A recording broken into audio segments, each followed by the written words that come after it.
What's up, y'all? So this is part one of a two-part series that I'm doing on living in the flesh versus walking in the spirit. And so what I want to do is I want to give you 4 ways that you can discern whether you are living in the flesh. And what I want you to do is I want you to grab a pen and a piece of paper, and I want you to grade yourself on a scale of 1 to 5. 1 being the lowest score, meaning I'm struggling, this is a stronghold in my life, or 5 meaning, you know what, I'm doing well, I've got mastery in this particular area.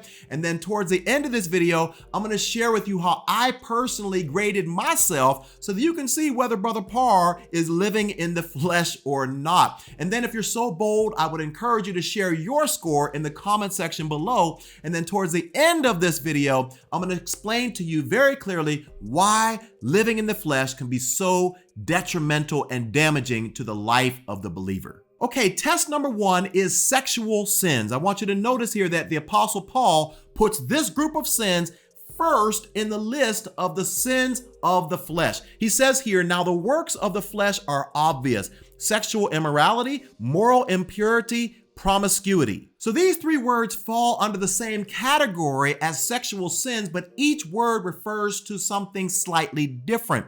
Now, the first word for sexual immorality is actually the Greek word porneia, from which we get our English word for pornography.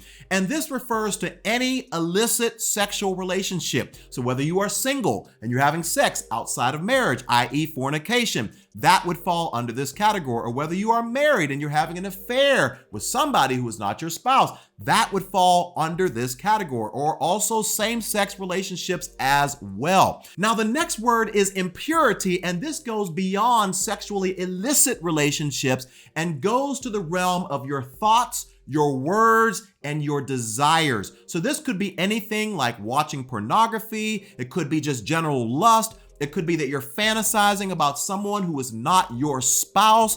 It could be sexting. It could be that you are telling dirty jokes. It could be that you're sending your friends illicit videos. Look at this video, check this out. Or it could very well be that you're on the phone with somebody, you're talking dirty with that person. It could be that you are talking to somebody who's not your spouse and you're flirting. Any of these things would fall under the category of impurity. And then the last word is actually the word promiscuity or debauchery. And this is just straight up open shame. You have no shame. You're out there and you are literally acting out in a public way some sort of sexual act, and you are not ashamed about it. So before we move on to category number 2, I want you to take a moment and I want you to grade yourself on a scale of 1 to 5. How are you doing in this area of sexual immorality, impurity, or promiscuity? Write your score down. Now, test number 2 is what I'm going to call spiritual sins. Now, before you click off of this video because you assume that these 2 do not apply to you,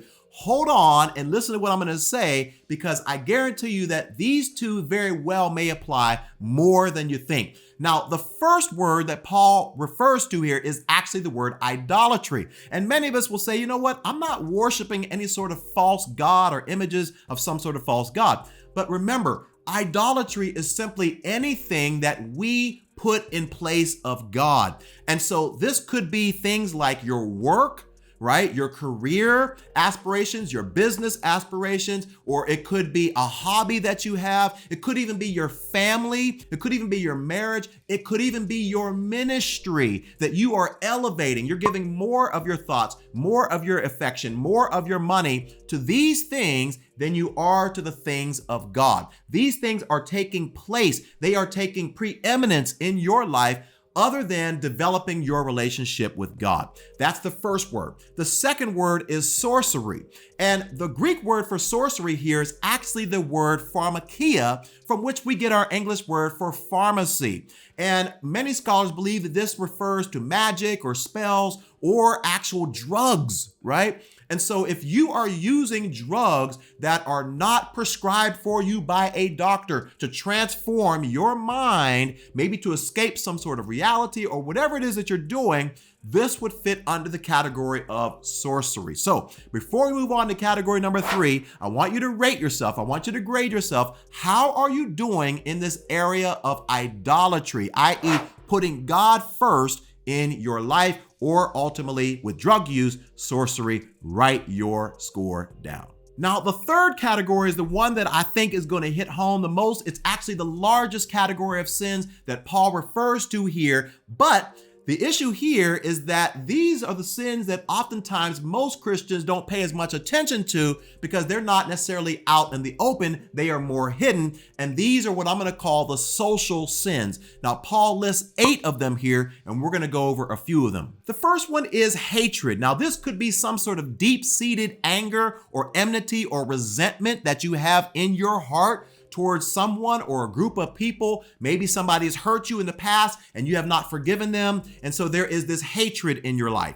The second word is the word strife, and strife is the outworking of that resentment or the outworking of that hatred. And this is whenever you have a lot of fussing, a lot of fighting, a lot of quarreling, a lot of arguing going on in your interpersonal relationships. Now, the third word that Paul uses here is the word jealousy, and this is when you and I covet something that we see that someone else has, whether that may be their children, or maybe that's the success of their children, or maybe it's their possessions, their house, their car, or maybe it is their spouse that we are coveting. It could be a variety of different things. Maybe it's the success that we see them experiencing in their ministry or in their business or whatever it is, and we're coveting them.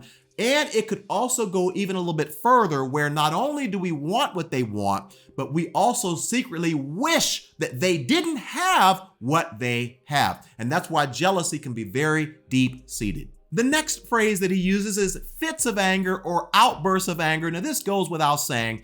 This is whenever you and I are maybe raising our voice really loudly. We are verbally disrespecting someone. We're cursing people out. We're hanging up the phone on people. We're slamming doors.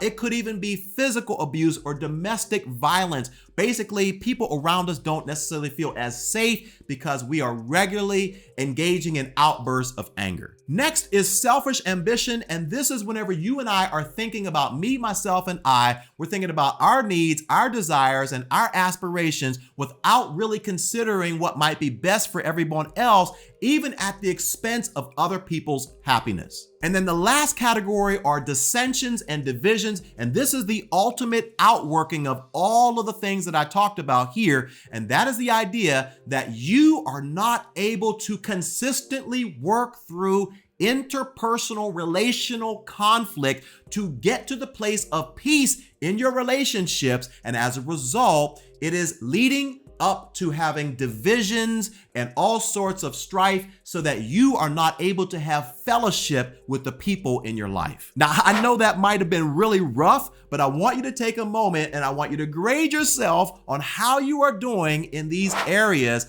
of social sins. Now, the fourth category of sins that we're going to look at are what I'm going to call the societal sins. Now, notice that Paul says here, drunkenness, wild parties, and other sins like these. Now, drunkenness is pretty obvious. This is referring to the fact that you might be drinking to the point where you are getting drunk. Maybe you're trying to escape some sort of reality or something that's going on in your life. You don't want to deal with the pressures of life, or maybe it's just something that you're doing socially because you think it's cool. Whatever it is, you're not just tipsy, you're getting drunk.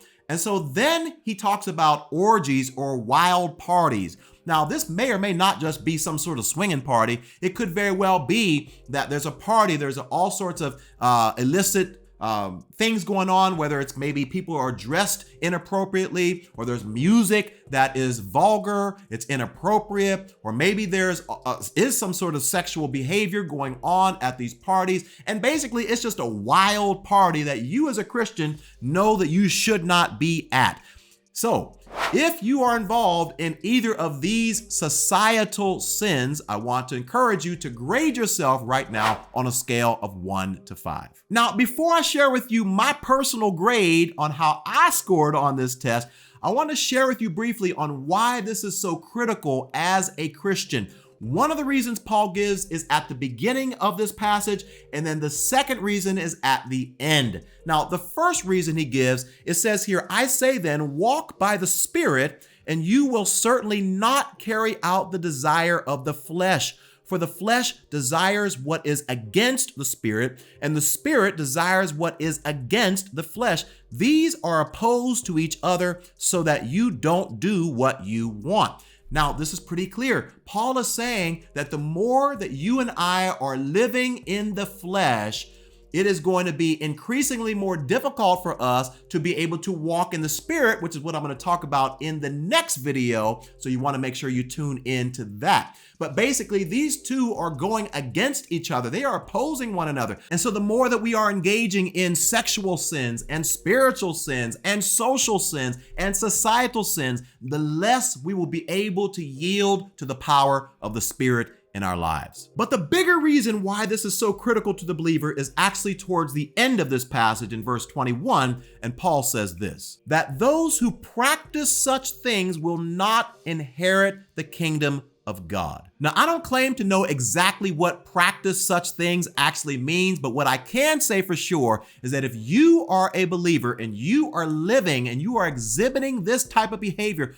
on a consistent basis, this is a very, very dangerous place for a Christian to be. Okay, so how did I score myself on these 4 tests? Well, as far as sexual sins goes, I gave myself a 4.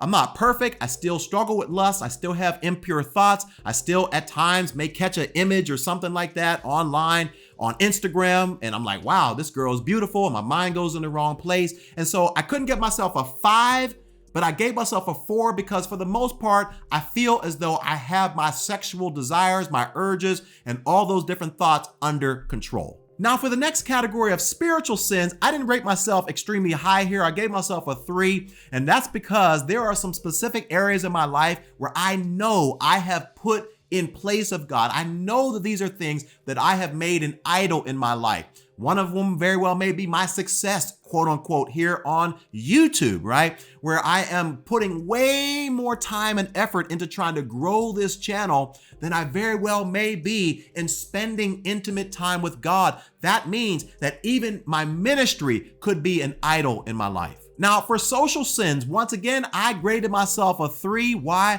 Because I know that there are some areas in my life where I covet, I'm jealous. I look at other people's success and I'm like, wow, man, I wish I had this. I wish I had that. I wish my channel was doing this or whatever it is, right? So you got to be honest with yourself when you're grading here. Or there might be some strife in my life, or maybe even a little bit of resentment in my life towards people who have hurt me in the past. And so that is the reason why I graded myself a 3. And then finally, societal sins, I gave myself a 5 here. I don't struggle with drinking, and I'm not going to any wild parties or anything like that. So this is not a particular area where I struggle with. And so if you add all those up, I ended up getting a 75% on this particular quiz, which is passing, but that does mean that there is a lot of room for improvement for me. So once again, how did you grade yourself on this area of living in the flesh?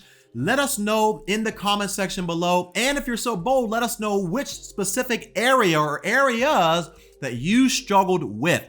So once again, remember, this is part 1 of a 2-part series. Today, we focused on living in the flesh, but then in the next video, we're going to talk about how you can walk in the Spirit and what that looks like. You do not want to miss. So if you like this video, make sure you tune into that one. I'll see you in the next video. Bye for now.